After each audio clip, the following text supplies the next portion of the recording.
I look back now to 2020, when I first returned to my hometown of Swindon. I look back with pride, but I also look back with a little sorrow. When I moved back down to Swindon from my life up north, I gave myself a few months to move into my house, to just not work. I needed the break. I'd saved so hard. I gave myself a little bit of breathing space before looking for a job. It was, if anybody can remember, 2020 was the weirdest year, wasn't it? We had the pandemic, we had lockdown. It was hard to get a job during lockdown, but also it gave me time to reflect, to do the things that I love doing. And one of the things I really wanted to establish was a victory garden.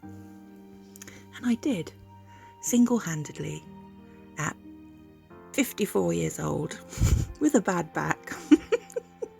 But I did it, and I turned my back garden into a vegetable garden where I was able to harvest some produce, potatoes, tomatoes, peas, courgettes, broccoli, herbs. Oh God, and probably raspberries. Gooseberries. Did I mention gooseberries? And it was lovely, and I was really proud of what I'd achieved. But now, of course, time has moved on. It's 2023.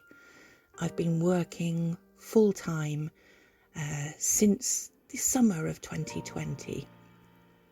Of course, that's brought with it, stability. I've got an income, which is great, which obviously I need to support me and my family. But I'm at the stage where I'm very time poor.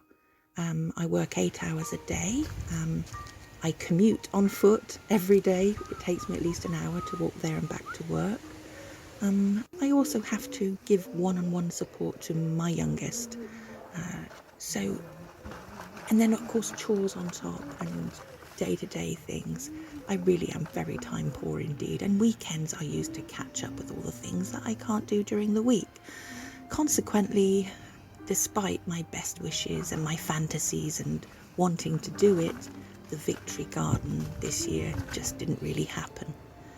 I did plant some potatoes, I did plant some more herbs, and we did get a few gooseberries, a little bit of mint.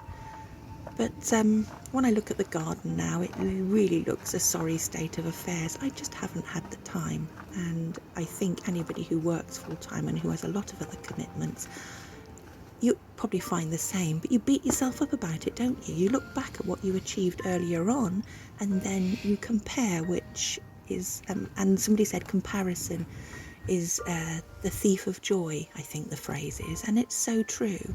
So I have to cut myself a bit of slack.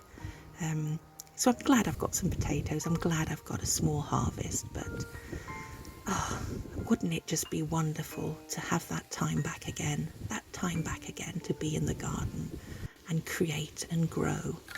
It's still my dream, but for now I'm just pleased that I actually do have some potatoes.